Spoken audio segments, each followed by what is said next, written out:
आज हम इस वीडियो में जानते हैं कक्षा 10वीं का गणित का एनसीईआरटी का प्रश्नावली 1.3 का सवाल। तो उसके पहले जानने की कोशिश करते हैं उसका उदाहरण। तो एक बहुत ही इम्पोर्टेंट सवाल है। सिद्ध कीजिए कि करनी में 2 एक अपरिमेय संख्या है।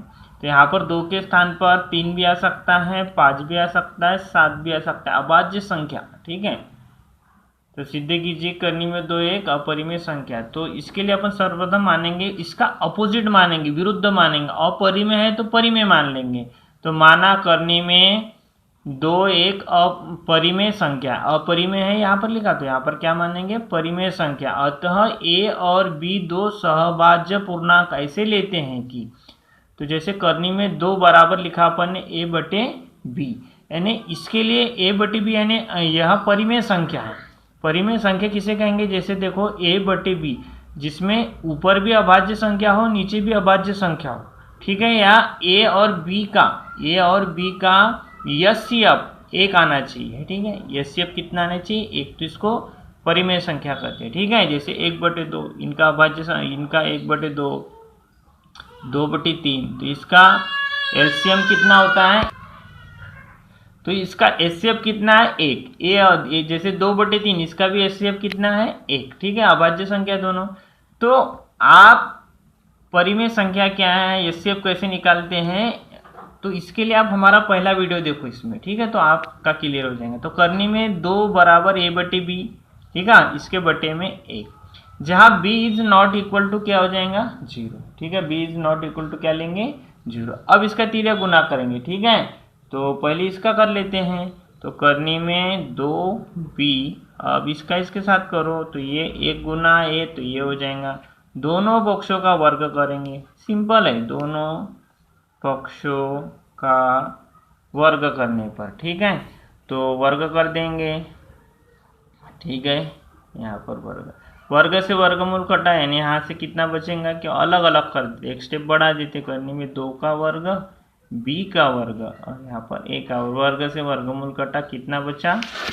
ठीक है, b square as it is और a स्क्वायर भी एज इट इज। ठीक है, अब इसको दे देंगे समीकरण नंबर 1। ठीक है, अब इसके बाद ये b को डाल देंगे, b स्क्वायर जैसा का वैसा, a स्क्वायर भी जैसा का वैसा, इसको डाल देंगे बटे में। ठीक है, तो क्या होगा, a स्क्वायर यह किससे विभाजित है, बटे में कितना है इसको, 2, तो a स्क्वायर 2 से विभाज्य है, विभाजित है। ठीक है, विभाज्य है। ठीक है, अतः लिखेंगे, अतः a यह 2 से विभाजित होगा।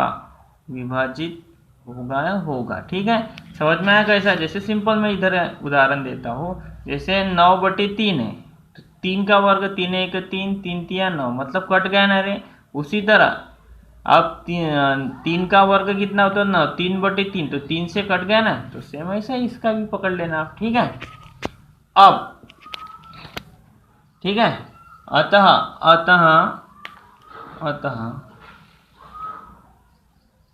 हम a बराबर, अभी क्या मान लें, a बराबर 2c लेते हैं। ठीक है, जहां c एक पूर्णांक है, c एक क्या है, पूर्णांक है। ठीक है, समीकरण नंबर 1 में a बराबर 2c रखने पर, ठीक है, रख दो समीकरण a में a के स्थान पर 2c रखे। समीकरण 2b square as it is बराबर जैसा का वैसा, a के स्थान पर रखेंगे 2c और इसका स्क्वायर है तो स्क्वायर। ठीक है, 2 जैसा का वैसा, b स्क्वायर, 2 का स्क्वायर कितना होगा, 2 दूनी कितना हो जाएगा, 4। c स्क्वायर जैसा का वैसा, इसको डाल देंगे बटे में, b स्क्वायर बराबर 4/2 c स्क्वायर, भाग तोड़ेंगे, 2 1 2, 2 दूनी 4, तो b स्क्वायर बराबर 2c स्क्वायर। ठीक है, अब इसको बटे में डाल देंगे। ठीक है, b स्क्वायर जैसा का वैसा, ये इधर डाल देंगे, तो ये कितना लिखेंगे, 2, तो c स्क्वायर। ठीक है, तो क्या लिखेंगे, बोलो, ऊपर जैसा लिखा वैसा लिखेंगे। जहाँ देखो ऊपर क्या लिखा है, यहाँ पर a स्क्वायर है, तो यहाँ पर क्या लिखेंगे अपन, b स्क्वायर, सेम वैसा ही लिखना है, कुछ भी चेंजेस नहीं करना है। तो क्या लिखेंगे, b स्क्वायर। ठीक है, b स्क्वायर यह 2 से विभाजित हैं, अतः 20 यह 2 से विभाजित होगा।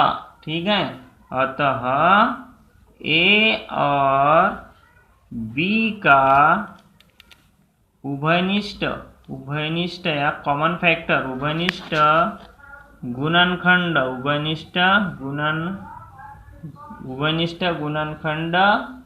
2 है। ठीक है, जो हमारी कल्पना के विरुद्ध है, लिख लेना। अतः लिख देंगे करनी में 2 एक अपरिमेय संख्या है। ठीक है, समझ में आ गया।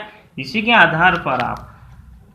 आधार पर करनी में 3 का, करनी में 5 का, करनी में 7 का, किसी का भी कर सकते हैं आराम से। ठीक है, देखो अब हम करनी में 5 का कैसा करते हैं देखते हैं। करनी में 5 का हमने बना लिया है, प्रश्नावली 1.3 का है। तो क्या आएगा, इसका सिद्ध करो कि करनी में 5 एक अपरिमेय संख्या है हल।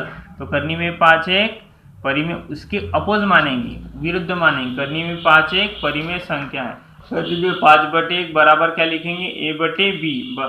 अतः लिखेंगे a और b दो सहभाज्य पूर्णांक कैसे लेते हैं कि b is not equal to 0। तो करनी में 5/1 बराबर a/b। अब इसका तिर्यक गुना करेंगे। ठीक है, करनी में 5b है ना, करनी में 5b और यहाँ पर 1 गुना a। तो ये दोनों पक्षों का वर्ग करेंगे, तो वर्ग करिए यहाँ पर। ठीक है, 5 का वर्ग से वर्गमूल कटा तो 5, b² as it is, a² as it is. b² भी जैसा का वैसा 5 को डाल दिया बटे में। तो क्या होगा, a² 5 से विभाजित है, a² 5 से विभाजित है, अतः ये 5 से विभाजित होगा। अतः हम a बराबर क्या लेंगे, 5c, जहाँ c एक क्या लेंगे, पूर्णांक। समीकरण 1 जो है समीकरण 1 में a बराबर कितना लिखेंगे, 5c रखने पर। तो रख दो यहाँ पर 5b जैसा का वैसा लिखा। ठीक है, समझ रहे हैं, 5b जैसा का वैसा बराबर जैसा का वैसा, और a² के स्थान पर क्या रखेंगे, a² है यहाँ पर, a² के स्थान पर रखेंगे 5c। तो 5c लिखा, और वर्ग है तो वर्ग। ठीक है, ये जैसा का वैसे ही लिखा। 5 का वर्ग 25, c² जैसा का वैसे, इसको डाल दिया बटे में। ठीक है, तो b² जैसा का वैसा इसको डाल दिया बटे में, और c², 5 से के बाद 5 25। ठीक है, समझ रहे हैं। तो यहाँ से 5 बचेगा। ठीक है, इसको 5 को इधर ला लेंगे, b² बटे कितना होगा, 5, और c² जैसा का। तो b² किससे विभाजित है, 5 से। तो b² 5 से विभाजित है, अर्थात b भी 5 से विभाजित होगा। अतः a तथा b का उभयनिष्ठ गुणनखंड 5 है, जो कि हमारी कल्पना के विरुद्ध है। अतः करनी में 5 एक अपरिमेय संख्या है। ठीक है, इसी आधार पर आप करनी में 3 का, करनी में 7 का, पर करनी में 5 का बहुत ही इंपॉर्टेंट है, जो कक्षा 10वीं में आने की 100% संभावना है। ठीक है, आने वाले अगले वीडियो में ऐसी हम वीडियो बनाते जाएंगे, आप देखें और अपना ज्ञान इंप्रूव करें। ठीक है।